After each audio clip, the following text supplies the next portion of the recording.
In het Wetterskip ben we 13 weken lang efter de schermen bij Wetterskip Friesland. Een heel soort mensen weet het net, maar het Wetterskip is ook verantwoordelijk voor het beheer van de zeedieken. Het doch blikken dat zo'n 40 kilometer net meer aan de eerste voldocht. Het stik tussen Koehol, dus bij Tjemarem, en Lauwerzeeg moet vernijd worden. In totaal gaat het om een project van maximaal 311 miljoen euro. Maar wat mankeert er onder dieken dan? Het blijkt dat deze dijk, ondanks dat hij zeer robuust oogt, toch is afgekeurd. Dat wil niet zeggen dat de dijk nu onveilig is, absoluut niet. Het is een veilige dijk. Alleen wij moeten ook kijken in de verre toekomst en rekening houden met klimaatontwikkelingen en zeespiegelstijgingen. En daaruit blijkt dan toch dat daar deze dijk niet tegen bestand zou kunnen zijn. Nou, het begon mooi met asfalt. Dat het min is, dat kunnen we haast wel eens even zien. En daarna hebben we eigenlijk de hele zeediek onder de loep genomen. En het blijkt dat er hier, ja, we noemen het faalmechanisme. Er zijn hier 8 punten waarop de dik afgekeurd is. En dat moeten we aanpakken. Stabiliteit, hichte en andere dingen. Als er nog iets heger komt, kun je net meer rieden, hè? Nee, als het nog heger komt, misschien is het nou wel op zijn heegst, hè? Maar als het inderdaad nog heger komt, dan kun je niet meer rieden. Als je in het nieuwe ontwerp wat we mooi zien, dan komt er ook een tweede berm die komt er bovenin. Oh. En dat is voor onderhoud, als je wijzen maakt, mooi mee waar, dan kun je niet meer komen. Als je het nou wil, komt je doorheen. Je scoort ik al even zien, stol. Ja. Dus weet er al, ja. Er is liederen bij, hè, maar het gaat gewoon terug. Het is één grote lappendeken worden. Ja. Het asfalt is hier een 20 centimeter dik. En die scoren die komen van beneden naar. Hoe dat precies ontstaat weten we net. Maar die komen dan langzaam gewoon komen ze boven. En dan komen ze, zat je hier helemaal in het oppervlak. En pas dan constateren we ze. En kunnen we ze repareren. Ja. Wat kinderen nog best wijzen dat er nog al hier scoren zitten die ze nog net schutten.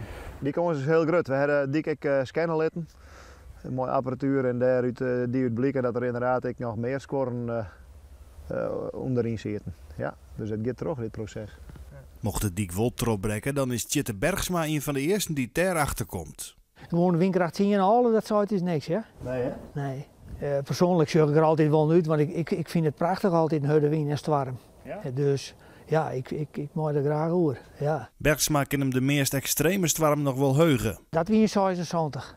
Toen gingen we vrij sneur en s'nachts, gedeeltelijk s'nachts nog dik storm waar, hele verheging. Nou kwam het water haast 4 meter, rol uit tot haast 4 meter tot de kruin. En toen hadden we een gat van in de basaltgooien van 150 meter, nou een dik meter in je 24 jeb. Nou ja, en onder de storm hebben we dat met trekkers en kip een basaltsteen erin gegooid. Oh. Maar de helft van de kippervlees zei in. Ze dreven gewoon op een golven. Dat is net een leeuw. Dat leeuw je net, maar dat maak je aan. Dat is een van de ergste stormen die ik persoonlijk mooi maak. Ja. Ja, ik ben Jan Wolters. Ik ben asset-coördinator bij de primaire keringen bij Wetterskip Friesland. Hier leidt steenslagen, er leidt breukstien. We hebben depots met klaai, zoon. We hebben hier doek achter de hand en met al die materiaal, als er eventueel wat onder de kering gebeurt, kunnen we, zodra het weer een beetje leger wetter wordt, weer ingrijpen. Het Wetterskip zorgt ook voor het gas op het dik. En dat gas is met de droogte er net beter op worden. Nou, wij hebben de zeediek, zeg maar, na de droge periode, er weer wat wetter vallen. En toen ben wij ook hier weer aan de gang gegaan om die gasmatten weer zo goed mogelijk in conditie te krijgen.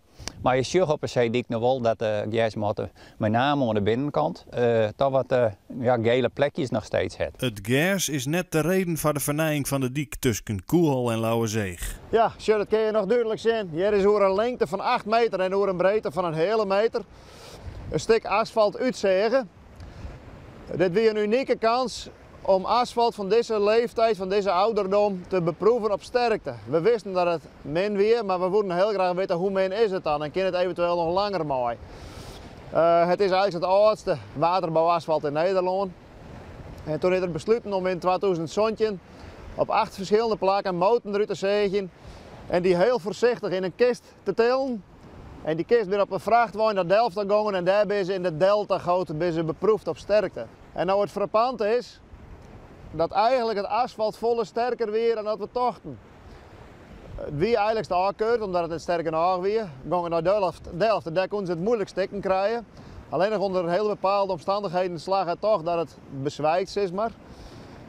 En toen dacht ik van, nou ja, als het dan beter is dat we tochten, dan kunnen we ook al wat rustiger rond van het project en hoe ik net zoveel haast hier van te maken. Maar ja, toen kwam het verhaal met die scorevorming naar voren. En moesten we nog mooi mannenmacht aan de bak om het valkoor te krijgen. Ja, we staan hier nou op een basaltglooiing. Dit zijn basaltzuilen en die hebben verschillende lengtes. Onderin deze basaltzuil die ben wel 1 meter lang. Dat zijn hele zwiere stenen. Daar moest eigenlijk, vroeger koest dat met de hand zetten. Sinds wurf mij dat net meer en dan moest er een kraantje bij. Hè? En hier bovenin ben die basaltzuil ongeveer nog 1 hele meter lengte.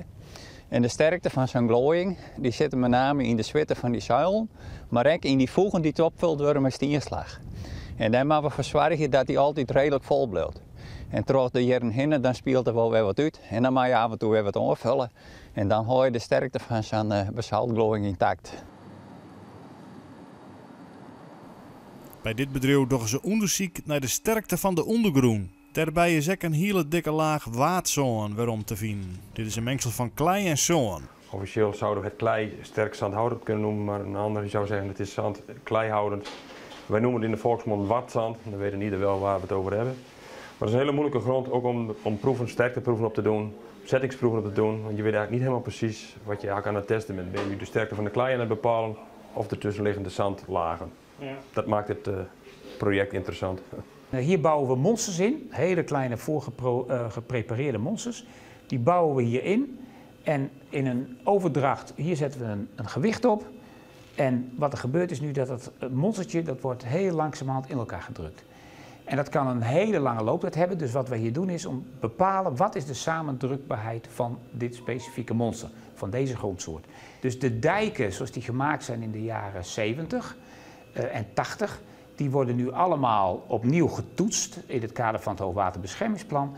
En daaruit blijkt in veel gevallen dat die dijken veel groter moeten gaan worden, veel zwaarder.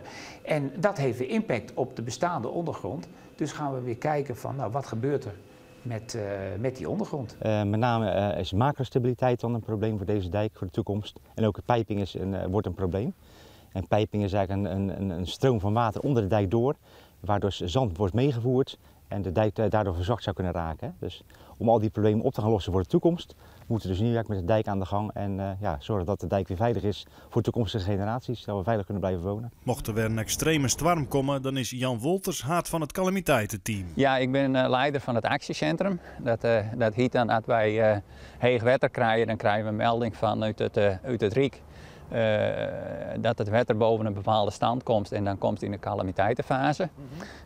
Die kent 3 verschillende fases. In een lichte fase, dan een wat zwiddere fase en de zwaarste fase is dat er echt dreiging is op calamiteiten op de dik en dat er misschien skiën onder de dik komt. Nou, en als dat het geval zou wezen, dan moeten wij dus als Wetterskip in actie. Dan hebben we in Ljouwert een AAC, heet dat, actiecentrum. En vanuit dat actiecentrum hebben wij contact met fjouwerposten op de Zeedik. En vanuit die fjouwerposten rennen ze dikbewaking. En meestal doen ze dat in de auto. En als het echt menens wordt, dan gaan ze ook wel te voeten bij ons. Maar zodra het dan wel leeg wetter is en je hebt eventueel skiers jongen, dan probeer je daar ook mee op te reageren, terug te herstellen. Nou, daar hebben we noodmateriaal voor in voorraad. En vanuit die noodmateriaal en waakvlamovereenkomsten met ondernemers. Dat houdt in dat ondernemers, als wij ze nodig binnen beschikbaar binnen, als we bellen, dan kunnen ze meer optreden. En dan probeer je bij leeg wetter het provisorisch vers te zetten, zodat het een eventuele storm die er achteraan komt, weer keren kan. De dijkverbetering is opgedeeld in 2 projecten. Het stuk van Koehol moet in 2023 uiteenzetten met het werk aan de dijk. Maar het stuk bij Lauwerzeeg is zo min dat het al in 2019 uiteenzetten moet. En dat betekent dat wij rekening houden met een broedseizoen. Vaak mooi van 15 juli net hier aan de slag in dit soort gebieden. Je moet ook rekening houden met de vogeltrek, de binnenperiode. Dan komen al die vogels vanuit het noorden, dat ze naar het zuiden gaan. Dan komen ze hier langs om weer te fourageren, te eten en te rusten. Maar dan mag je zich eigenlijk net verstoren. Maar het zorgt wel dat je hele nauwe tijdvensters hebt om hier aan het werk te gaan. En we hebben natuurlijk dus eigen beperkingen qua veiligheid. In het stormseizoen van 1 oktober tot 1 april mag je er net onder de slag. Dus er is sowieso een jaar hier dat je hier eigenlijk niks doen kan. Nou, dan wordt het een hele gepuzzel om het hier uit te vieren. En dat is ook de uitdaging natuurlijk, maar dat maakt het voor u wel wat complexer. En een aantal onderdelen hadden we dat hadden eigenlijk niet verwacht dat een issue zou zijn. Hè? Alleen Ja, dat issue is er dus wel, alleen we weten nog niet hoe groot het probleem is. Het kan wellicht op een eenvoudige manier opgelost worden, maar er kunnen misschien ook hele grootschalige oplossingen noodzakelijk zijn voor de toekomst.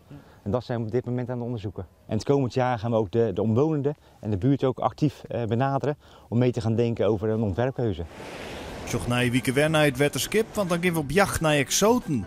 Dit zijn planten en beesten die je van oorsprong net voorkomen, maar wel de boel vernielen. Als voorbeeld, in Engeland krijg je geen hypotheek als deze plant in je tuin staat.